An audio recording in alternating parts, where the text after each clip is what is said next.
Well, welcome everybody. See, the lights go down. You got to get your food before the lights go down. Welcome and thank you for coming today to this special reception in honor of David Teune.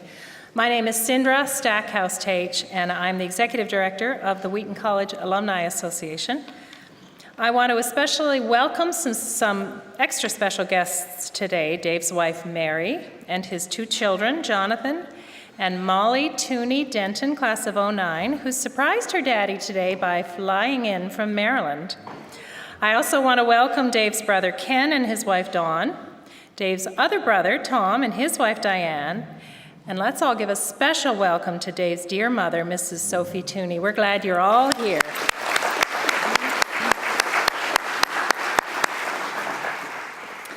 I'd also like to recognize and thank our trustees, both current and emeriti, for coming today, and also the Alumni Association Board of Directors, many of whom are here today and were on the board last year when they voted to give this award to Dave. In fact, for 60 years, the Alumni Association Board of Directors has honored alumni who've contributed 15 years or more of distinguished service to Wheaton College. They look at whether nominees have exhibited excellence in their fields of service. They look for those who stand out among their peers, those who may have made contributions that might bring recognition to the college, and they also look for significant contributions to the total life of the college community and the spiritual impact these alumni have on students or colleagues or constituents. The Alumni Association Board makes these decisions with prayer and a lot of thought. Last November, when the Distinguished Service Committee brought his name forward for a full vote, it was clear that Dave Teune, after 30 years of quiet but extraordinary service for the kingdom, was the best choice for 2013. When we announce this award, we invite friends and fans to write notes of congratulations, and then we compile them and put them in a book, which we give to our awardee.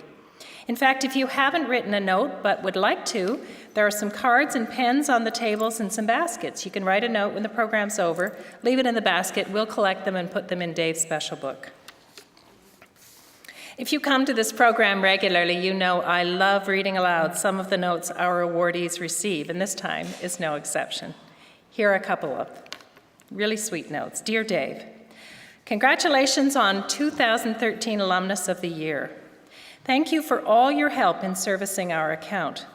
We are 91 and 92 years old now, and Wheaton will have to wait a little longer, I guess, to receive our contribution, since the doctor says we're still good for a while.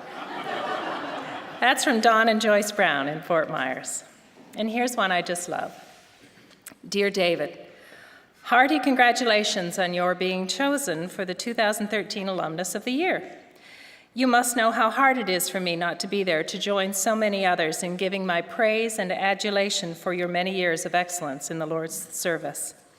I genuinely hope this does not mean you're considering retirement. Perish the thought. In fact, whatever would I do without your wise and knowledgeable counsel? And who else would so patiently put up with my numerous questions? You are not surprised that I deeply appreciate you and your expertise, always being aware of your deep devotion to the Lord Jesus and his kingdom work. Thank you, and in capital letters, thank you, Ruth Schnicke, class of 1940. Dave received many notes, and as I read through them, there were a few adjectives that were repeated several times. Faithful, thoughtful, knowledgeable, patient, honest, discerning, encouraging, diligent. So true. So here's how today's program will unfold. We're going to begin with tributes, both in video form and in person. Dick Eastman, class of 1975, will give our first in-person tribute. He met Dave 40 years ago and was his roommate in the late 1970s, and he'll give us some personal reflections as only a good friend can. Then one of Dave's longtime colleagues in advancement, Ms. Jane Bilazikian, Director of Advancement Services, will represent all of Dave's colleagues here at Wheaton. Knowing Jane, she has a few good stories to tell. Then President Riken and Alumni Board President Kurt Tillman will present Dave's award. Dave will respond, and if you know Dave, he will be thrilled when that part of the program is over. Then we'll sing Dave's favorite hymn, led by past president of the Alumni Association, Chris Johns. And closing us in prayer today will be Vice President for Advancement and Alumni Relations, Dr. Mark Dillon. Okay, let's begin.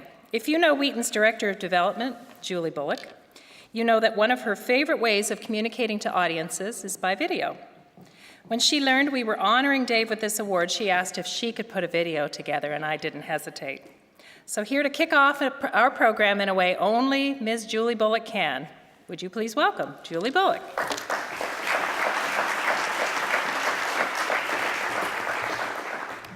I began working with Dave 8 years ago when he turned a 23-year-old furniture saleswoman from Oklahoma into a gift planning fanatic who loved nothing more than to travel throughout Chicagoland with him, setting up charitable remainder trusts, charitable gift annuities, and even the occasional charitable investment trust, which happens to be Dave and I's favorite charitable giving vehicle. But now Dave and I work together as colleagues, and we do our best to motivate our regional directors and development team, me, the eternal idealist, pie in the sky girl, and Dave, the wise and stabilizing realist. This accomplished young man is one of my favorite people on earth, and there have been many days when I could not have gotten through them without the wise words of Dave Teune. So Dave, because you are so comfortable with people telling stories about you, we have assembled some of your colleagues, both current and past, to share our humorous moments, some tender moments, and the moments why we all love Dave Teune. Please enjoy.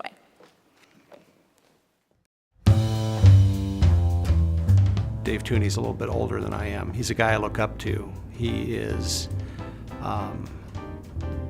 taller than I am. He hired me in 1985, and I would count that as one of his better decisions. When I think of Dave, I think the tax master. Is he the guy that wears the sweater? After working for Dave for 16 years, I have a lot of stories I could tell you about Dave Teune. What is this, a Tupperware convention? Oh, yeah. That's good. Dave. Let's see. Oh, Dave. He's not seen, to me, as that important. Like, he's not the president, he's not a vice president. I don't honestly know what his job title is. Yeah, I think he's the head of something over there. One of the things that makes Dave Dave is his well-worn cardigan sweater. Warm in the winter, cool in the summer. I probably owe him a lunch by now. When I was considering employment at Wheaton College, I interviewed with Dave. I thought that went pretty well. The bill he sent later on was actually pretty reasonable.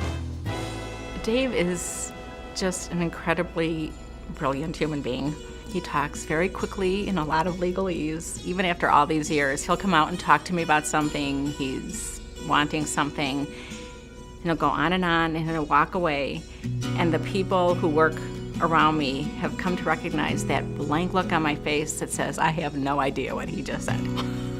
One of my favorite Dave moments is when he finished his LLM in taxation. He was trying to keep it a secret, but we knew about it. We knew what he had accomplished, and he didn't want to celebrate it. We arranged to have a surprise celebration at one of our Wednesday breaks. And he walked in, and we had a cake all lit up with candles that said Tax Master on it.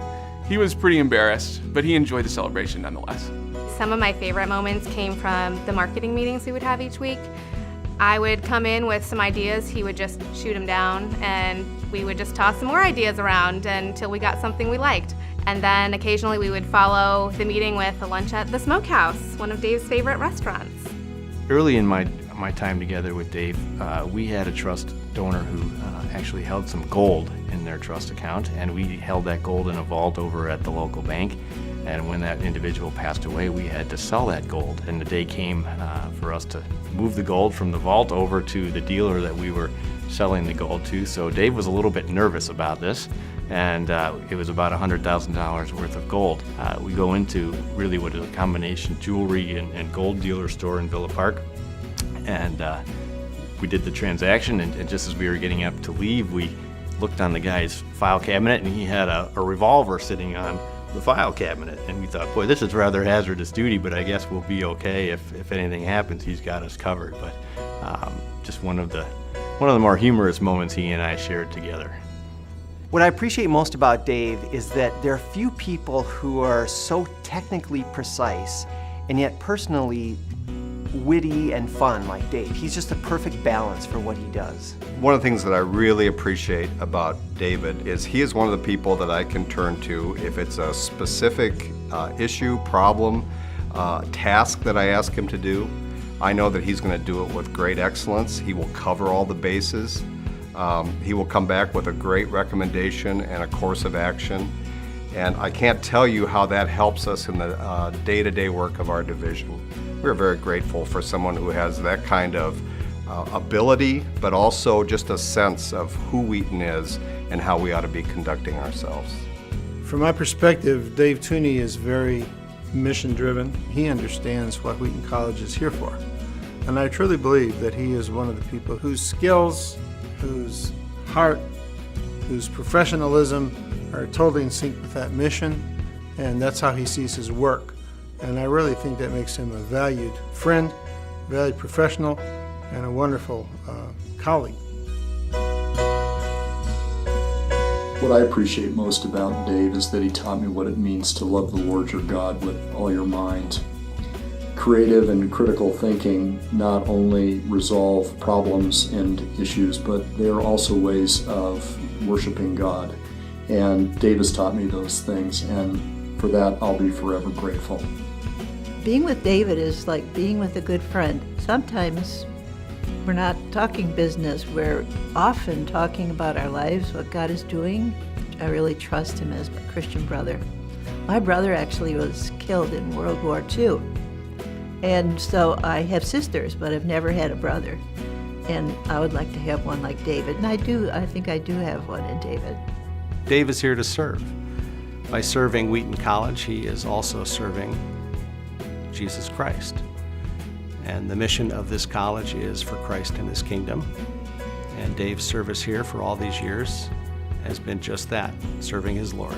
The thing most I appreciate about Dave is that he loves the Lord. And he exhibits, not only in his speech, but in his conduct, that he is dedicated to Christ. And I'm sure that Dave could have taken a job with a large law firm. And a job like that would ultimately be quite lucrative.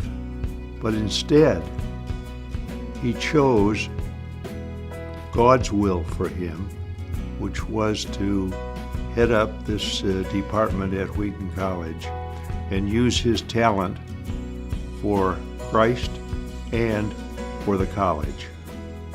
Thank you, Dave. Congratulations, Dave. Thank you, Dave. Thank you, Dave. Thank you, Dave. Congratulations, Dave. Congratulations, Dave. You deserve it. Congratulations, Dave. All joking aside, thank you, Dave. Dave who? Congratulations, Dave!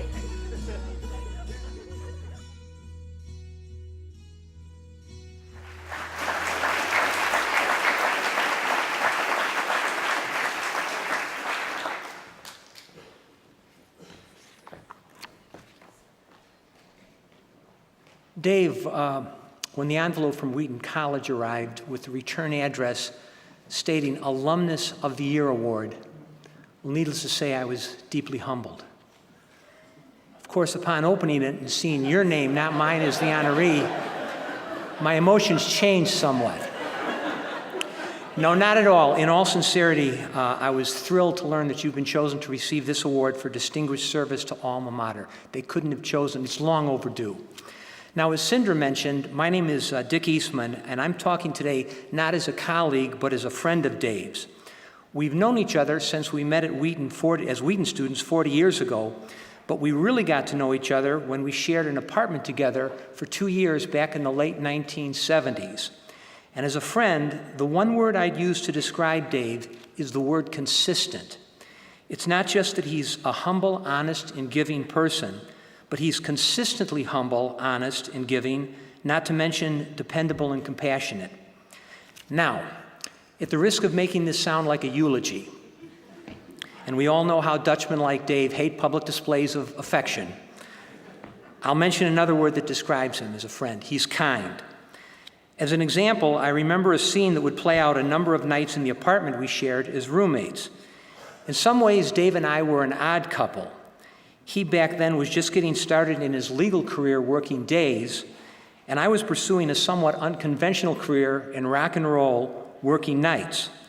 Yes, I was a songwriter-performer, See, he hung around with the different crowds back then. If I wasn't out nights playing gigs, most nights I'd be home writing songs. And very often these songwriting sessions would prevent Dave from falling asleep. Here's how it went down. We shared an apartment together, but we each had our own bedrooms, and I had a little bigger bedroom that had an attached bathroom, which I used to compose and work on my songwriting. Now, that might sound a little weird, but I did that because I felt that the acoustics made the music sound much richer, bigger, and better. As it turned out, it didn't, but that's another story for another time. Anyways, what would happen is I'd kind of lose myself in the music, and the night hours would drag on, and like clockwork, about 12 midnight, there'd be a knock at the door, and I opened the door, and there stood a very groggy Dave Teune. Now, the thing is, and the point of my story is, Dave was never angry. He never lashed out at me and said, "Hey, man, you're keeping me awake. Would you knock it off?" If anything, he just very kindly said, "Listen, Dick, it sounds really good. It sounds great, but you doubt that it sounded good?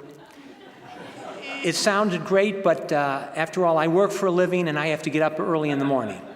Now, I always took that as a bit of a slam, Dave, implying that I didn't work for a living because I didn't have to get up early in the morning. But he would say, "Dick, why don't you just play for 5 more minutes, and then, we'll all get some rest."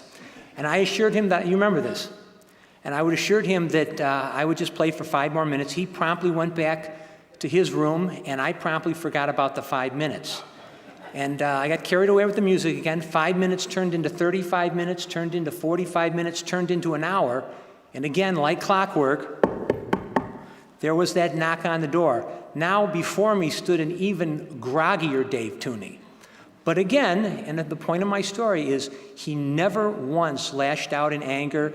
If anything, he would just say something like, "Dick, I don't know if you remember, but I was here an hour ago.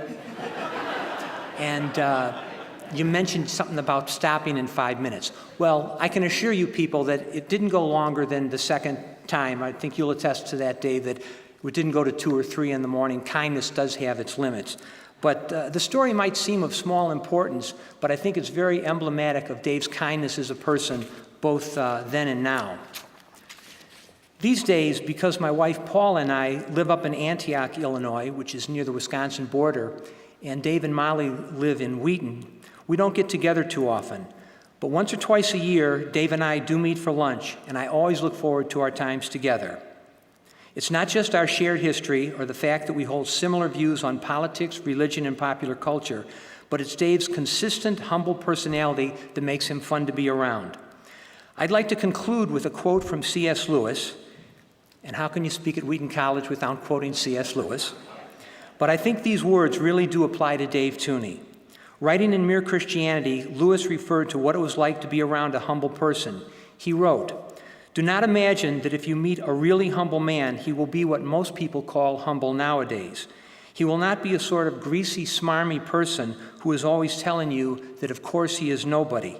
Probably all you will think about him is that he seemed a cheerful, intelligent chap who took a real interest in what you said to him.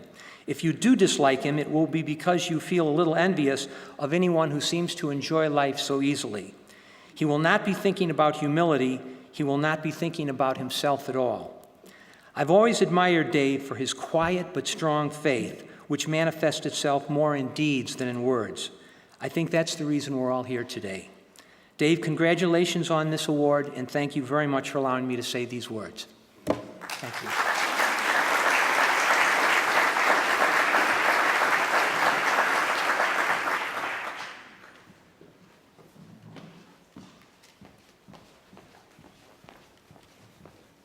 Good afternoon.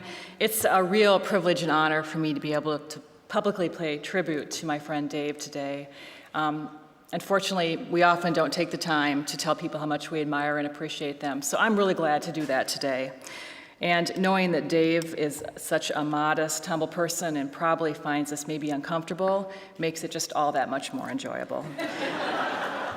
I've actually worked with Dave for close to 27 years, which is a long time.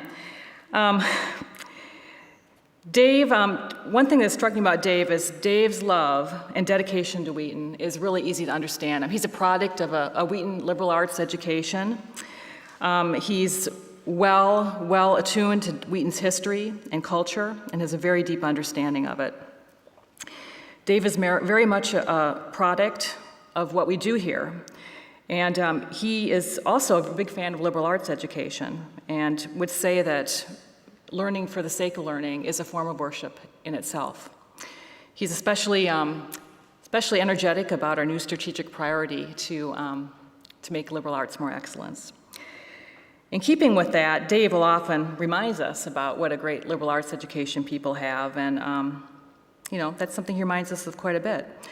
And recently, I sent him an email and asked him about a question. I basically said, can this project wait until your assistant returns from her vacation? And this is the response I got. Jane, I assume so, since I will not be stuffing envelopes. I'm far too busy figuring out how to print labels and figuring out the amount of postage per ounce. But a liberal arts education prepares you for almost anything. At least that's what I thought I heard recently, Dave. That was just a few weeks ago, and I have the email to prove it. Of course, Dave loves history, he loves philosophy, economics, political science, theology, you name it. Dave's love of the liberal arts is also seen in his love of language. And we seem to live in a culture where language seems to be diminished, but Dave's commitments to language, and especially the spoken word, sometimes just leaves us breathless, as coworkers. In fact, sometimes we just don't even know what he's talking about. He has a couple words he likes to use a lot, and I'm just going to throw a few of these out. Bifurcate, commingle, quasi-endowment, and the all-famous fiduciary designation. And there's also a whole bunch of acronyms that he really likes to use as well. PPA, DAF, CRUT, CRAT. And just last week, I heard a new one, ebullience. Anyway, Dave also has a lot of good one-liners that he pulls out at just the right strategic moment. Some of these you might recognize. If this is going to be some kind of kumbaya, I don't even want to come. And the ever-famous, what do I know? I'm just an attorney. Or, I only have a master's degree in tax law, so I guess I'm not exactly an expert on interpreting tax code. And sometimes when he really gets worked up, he says, actually, that's not just my opinion. That really is what the law says. And you heard referenced in the video Dave saying, what is this, a Tupperware convention? Yeah, he pulls that one out whenever he thinks that one of our meetings gets a little too raucous. But personally, I would be surprised if Dave has ever been to a Tupperware convention. I'm thinking not. Anyway, Dave loves a good discussion. He loves a great debate, and he's eager to jump in and defend his point of view and maybe examine a matter from all different angles. I think he would have been a great litigator. His mind is logical, his speech is concise, and he is seldom devoid of passion. In fact, we so admire Dave's speaking ability that occasionally we ask him to speak at meetings. There was one particular situation we asked him to do a dramatic reading of an office procedural manual. It was hysterically funny. Dave is such a good sport. I don't know if he knows how funny he is, but he truly is a very funny person in a really good way. Another reason why Dave is so admired is that while he is ever so, let me think about him. He just pulls that ever so delicate balance between being retro and yet progressive at the same time. And let me give you an example of that. When it comes to technology, Dave, obviously he uses email, he has an iPad, he has a smartphone. I think he even texts, and I think he even reads ebooks. So Dave is with it. I would call him pretty progressive in those terms. And let me see here. Yeah, I'd say he's with it. Yet at the same time, Dave is retro in the fact that he still uses a dictaphone. And actually, it's more than that. Yes, he also still dictates shorthand to his assistant. And I would call that really retro. So, retro, progressive. Now that I think about it, Dave probably would not appreciate me referring to him as progressive. And so I apologize. I'm very sorry. I would like to rephrase and just say that Dave is a Renaissance man. Dave plays a very important role at Wheaton College, and particularly within our division in advancement and alumni relations. And I'm not talking just about his expertise in his field or his winsome way of dealing with our donors and alumni. He is a constant. He's reliable. We know what to expect from him. Oh no. I think this is the point where Dave might be thinking, wow, she's talking about me like I'm some well-worn pair of slippers or something. Is that what they think of me, the old guy who's like a pair of old slippers? That's just great. Well, Dave, you're much more than a pair of old slippers to us. You are much more, I can assure you of that. You heard some reference on the video to Dave's cardigan sweaters. Dave is well known for wearing sweaters in the office.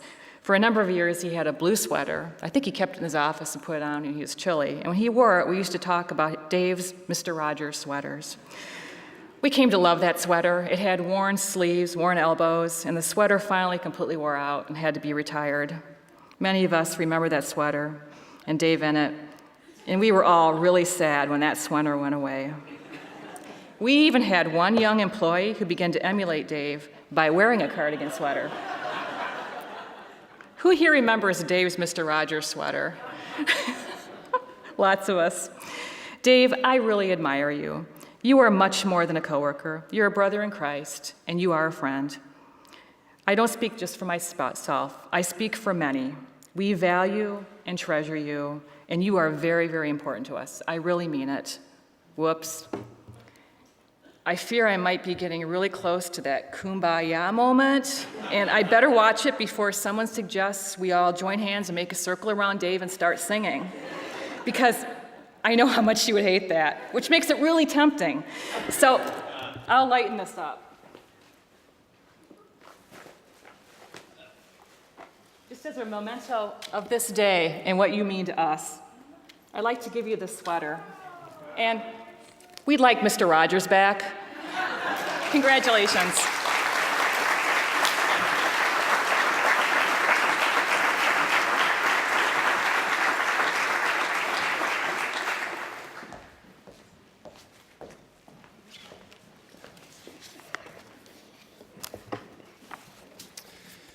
Not long after I began serving with the Wheaton College Board of Visitors, my father asked me if I had had a chance to get to know David Teune yet. And he just commented on how much he appreciated David's commitment to the liberal arts, his thoughtful leadership in the work that he does on behalf of the college. And for those of you who know my father will know, my father is not a flatterer. So from that time on, I wanted to take careful note of the work and the quality of the work that David Teune does at Wheaton College, although I should probably also say my dad does have a certain fondness for people with Dutch surnames, so that may have entered in at some level.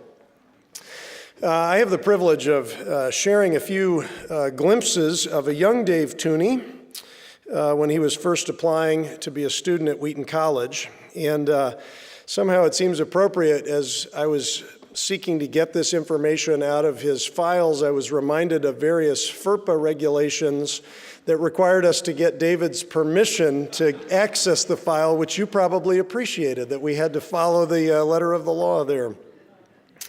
When David was applying to Wheaton, he was offered an opportunity to make a comment on his choice of roommate. He said that he would like to live with a quiet studier. I'm not sure Dick Eastman falls into that category. I don't think you'll be surprised to know that David was contemplating a career in law, even as a high school senior. And I don't think you'll be surprised to hear this comment from his application. I feel that subjects which will have an influence on my vocation should be learned and studied under a Christian perspective, because Christianity is what I want to be the central force in my life, overshadowing, controlling, and guiding all other parts of my life. And from what I have heard, Wheaton College can give all this to me. Well, I think, Dave, you found that Wheaton College could give all that to you, and you have given all this to Wheaton College. We're so grateful for that. I've noticed as word of David's being honored through this Distinguished Service to Alumni Award began to be shared, there was an instantaneous, joyful, positive response to that. I think we get that for many of our awardees, but somehow it seemed to have an especially joyful quality with Dave. I think it's for this reason that people instantly knew that this was not the kind of honor that David was seeking for himself, an honor that would make him perhaps a little bit uncomfortable, although hopefully he would enjoy it in certain respects. So we have taken great pleasure, David, in making this award, and I think also have pleased the Lord in doing so.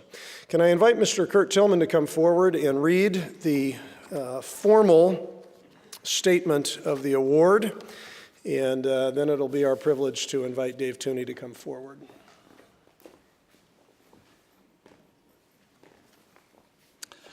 This is a privilege.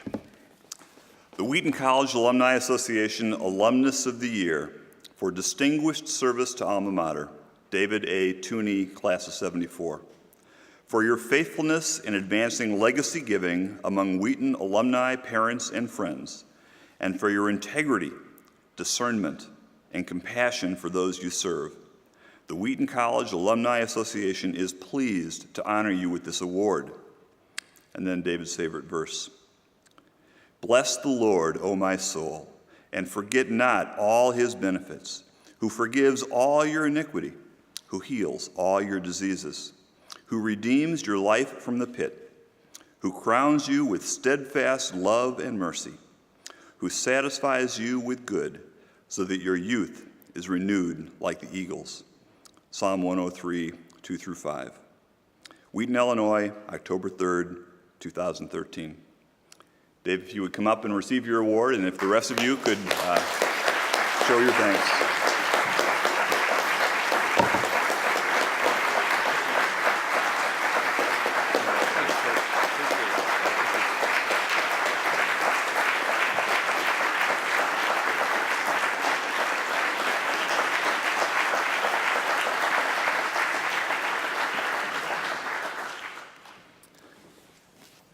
Well, thanks for all those comments. I really appreciate it. Appreciate, Dick, you getting up here without a guitar and actually saying a few words. And Jane, I'll talk to you later.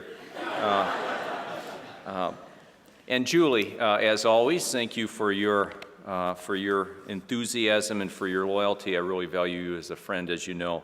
I want to thank all of you for being here today. I want to recognize my brothers Tom and Ken and my family.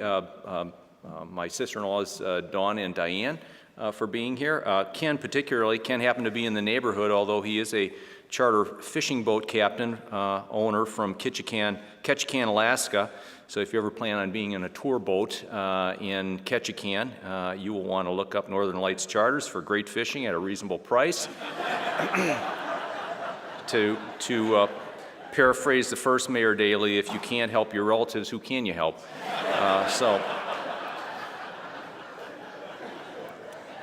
And of course, I want to thank my mother for being here, especially since she was the reason I first came to Wheaton. I also want to thank my wife, Mary, for keeping me at Wheaton. And that was just last week.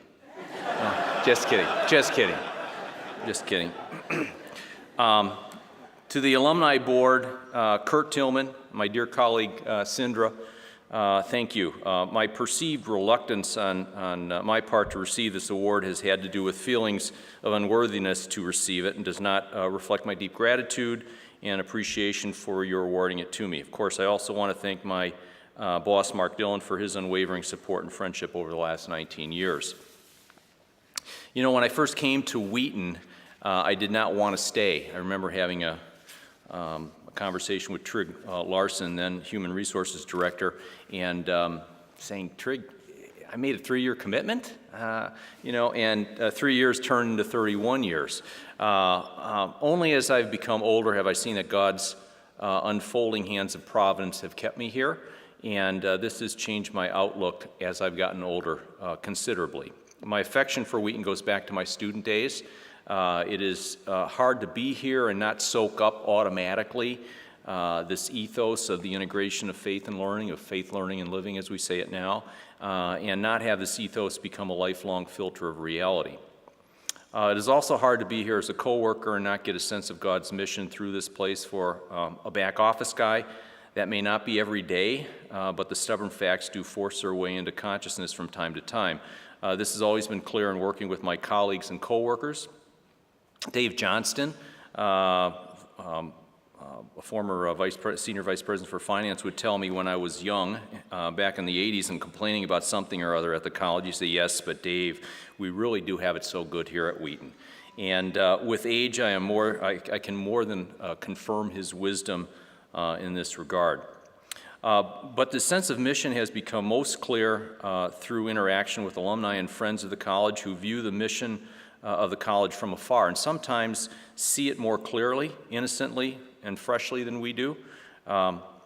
And finally, this sense of mission burns even brighter through the students I occasionally run into. These chance happenings have been sources of refreshment to me. And I've told these stories before for the advancement division, so they're probably tired of hearing these two illustrations. There are other illustrations, but these are the best from my perspective and the most moving. I remember back in the 90s when we had an estate planning seminar actually it was an alumni event up in Milwaukee.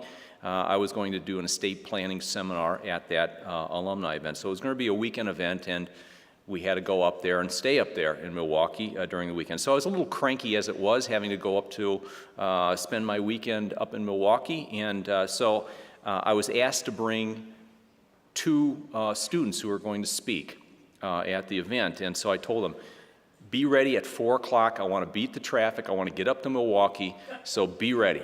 And so I went over to the student housing next to Traber and get in there promptly at 4 o'clock. And they say, "Oh, Mr. Teune, come on in. We're just getting ready."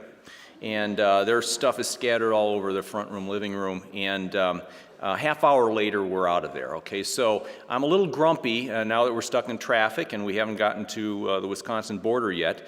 But about the time we get to the Wisconsin border, I ask these kids, "Hey, you know, what are you majoring in? What are you studying at Wheaton?" And there were two boys, and they started telling me one was an economics major, the other one was a political science major. And they started so beautifully and enthusiastically, as kids do, just getting into what they were studying. And then what really impressed me was the fact that they were trying to struggle and integrate their Christian faith with this area of learning and what they were going to be doing in the future, which involved their areas of expertise. And that was refreshing. By the time I got to Milwaukee, my headache was gone. I was feeling a lot better about life in general and really feeling well about what I was doing at Wheaton. The other incident that sticks in my mind is my daughter Molly surprised me today coming in. My daughter Molly and my son Jonathan are both here. My daughter Molly is an 09 grad, and she surprised me today by being here. I wasn't expecting her. She came in at 12 noon and surprised me. But I remember her friends and her on a family weekend. This must have been 2006, 2007, something like that. And they had their parents over at their apartment on Michigan and Chase, and we all came over, and we were all a little awkward. We came in, we sat down, we saw these other strangers that we didn't know, and we sat down on the couch, and they were all fresh, beautiful young ladies, enthusiastic, having fun, really having a good time with each other and with us, and saying, "Please, come on in, sit down." And so we sat down awkwardly, trying to get to know the other parents there, and they were preparing their spaghetti dinner for us, and finally when they were ready, they said, "Okay, we're all ready, we're all ready." And they said, "Okay, everyone get in a circle."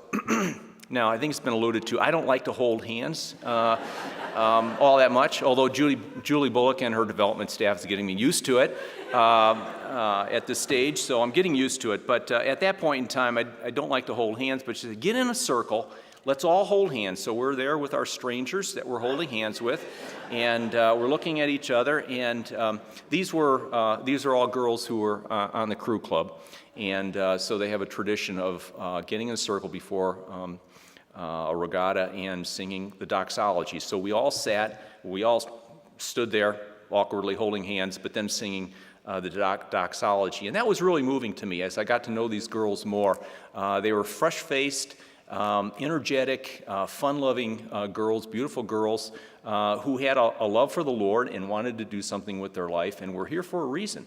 And yet that didn't negate the fact that they were kids and having a good time here. And sometimes I thought, you know what, they really put my faith to shame. And so that was a moving experience and another source of refreshment. As a back office person, we don't often get at times like that. Theoretically and left brain wise, we know that we're having an effect, but we don't get to witness that. And that was really a source of refreshment for me, those kinds of contacts with students.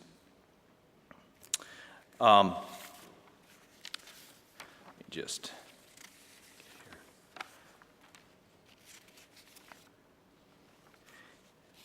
after saying that and relating that experience, I would also say that it can be a challenge being here at Wheaton, either as a student or a staff member. The sheer intellect and ability of students, professors, colleagues is always intimidating.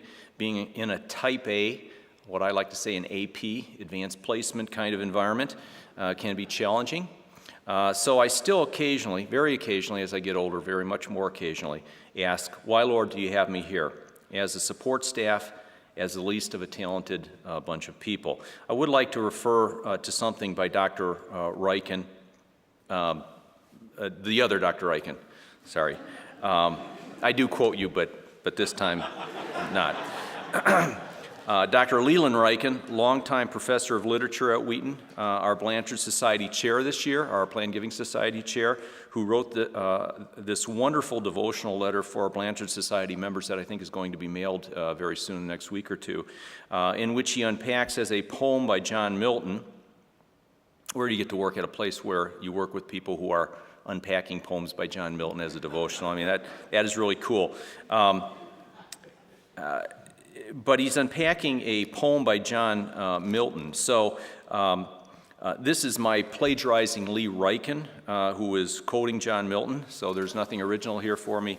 But it is a great piece, and let me just first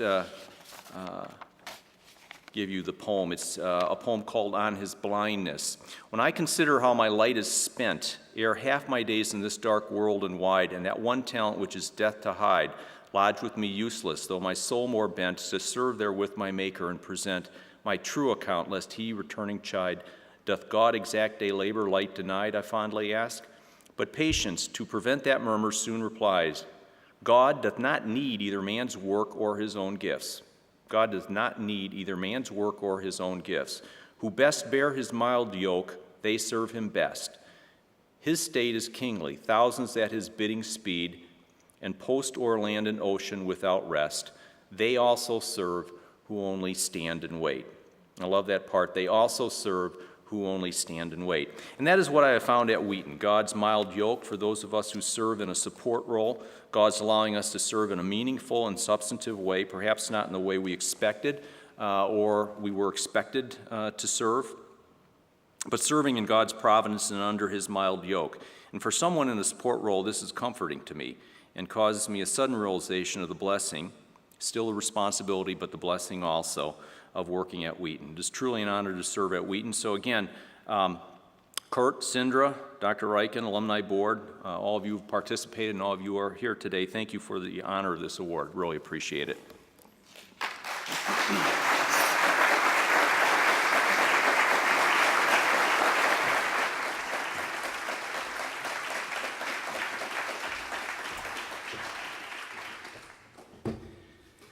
Before our closing prayer this afternoon, we're going to sing together a great Wheaton hymn and also Dave's favorite hymn, May the Mind of Christ My Savior. So I'm going to ask you to stand and hold hands. No, you could just stand. We'll sing together.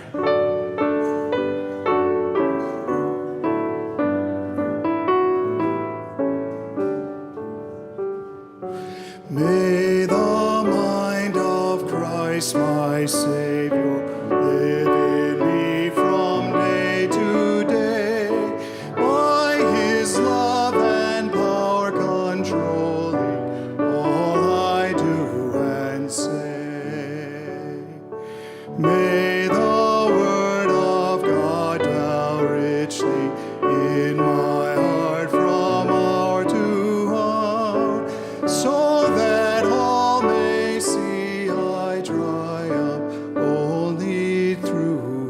his power.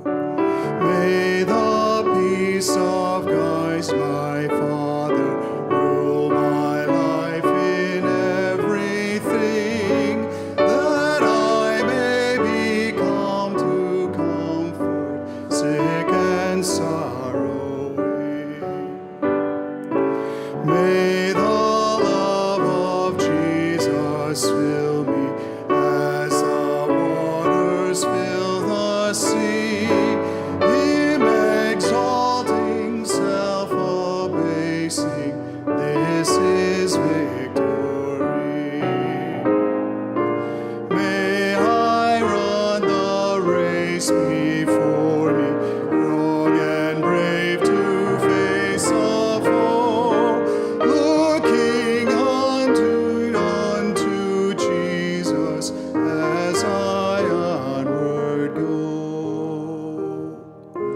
May his beauty rest upon me as I seek the lost to win, and may they forget the channel, seeing only.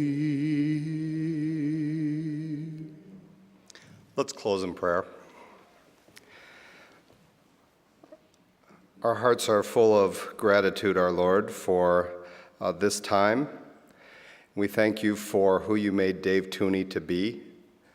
And we thank you that he took the gifts that you gave him and has faithfully followed you in his life, in his vocation, in his calling as a husband and father, colleague, and friend.